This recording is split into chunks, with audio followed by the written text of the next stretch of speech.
So the majority of our team is virtual assistants. So they're actually responsible for putting in their own productivity for each day.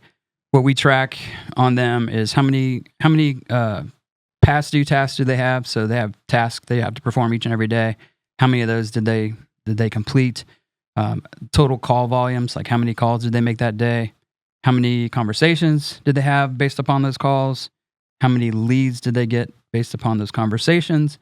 And then how many appointments did they set based upon those leads? So, Okay, so they're self-reporting. Yeah. Google Forms or Google Sheet. Yep. Google Sheet. So they put it in every day, and you have a chance to observe and monitor it. Yep. And then based off of those reports, what are your conversations like? Just, if they're not meeting their numbers, we'll have those conversations.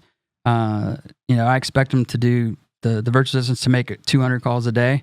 And if they're not hitting 200 calls a day, we single line dial. So it's not a dial or anything. If they don't hit those numbers, obviously they're not going to get the leads that they need. Mm-hmm. So it's just basically having real conversations with them. So we preach each and every day to go out and win the day, just perform, be consistent. And it starts by, each day, each call, like just take it one step at a time. And if they're not hitting those numbers, then we're going to have real conversations. It's like, look, you fell short on your calls today, which in turn made you fall short on your leads and appointments. So tomorrow we need to pick that up and make sure that it doesn't happen again. So. Got it. What's the conversation like when they do hit all their metrics? It's awesome. It's a big party, right? So Yeah. you're getting leads, you're getting appointments, you're locking up deals. It's just a lot of fun. We have a lot of fun. We celebrate quite a bit. Anytime we get a deal, we're ringing the deal bell. We have a group chat on Skype, how we communicate, and we're, posting GIFs and stuff in there. So it's a lot of fun. Got it. And then something that you're really high on is virtual agents. So, there's people that, are 100% opposed to having VAs on the sales team. And there are people that you got to run your sales team with VAs. Yep. Or to run a profitable business. So can you elaborate on your view on why you have VAs and then how to maximize that? Yeah.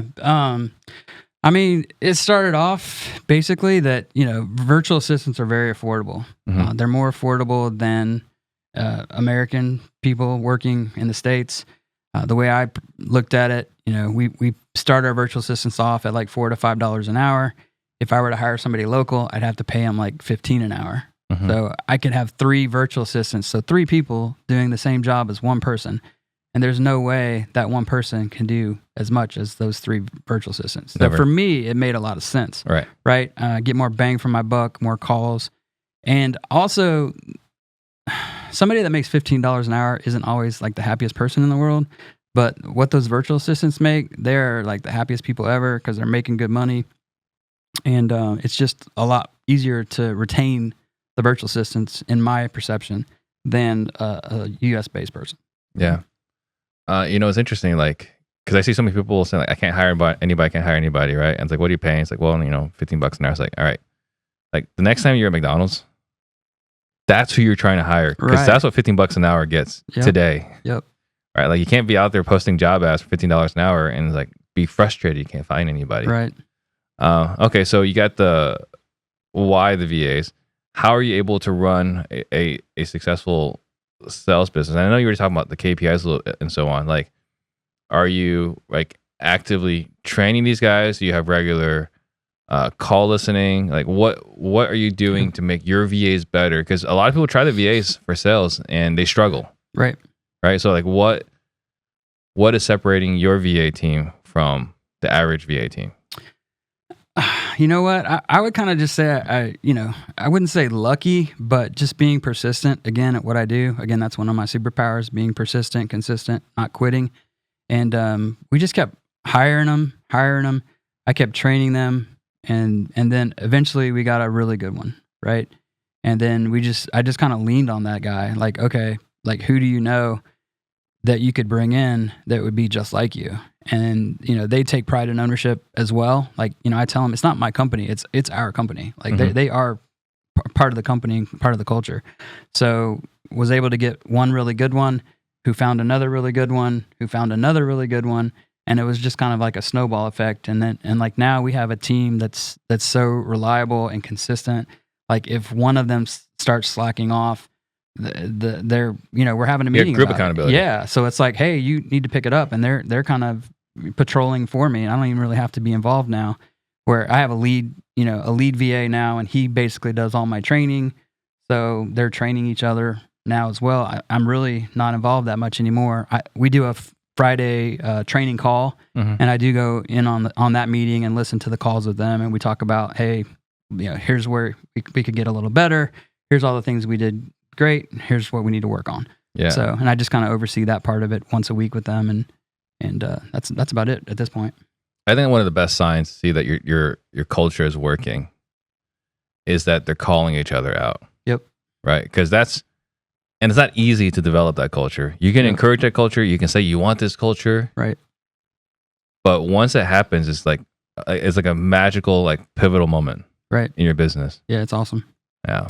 One of the things I did to make that the way it is now is I also bonus the virtual assistants.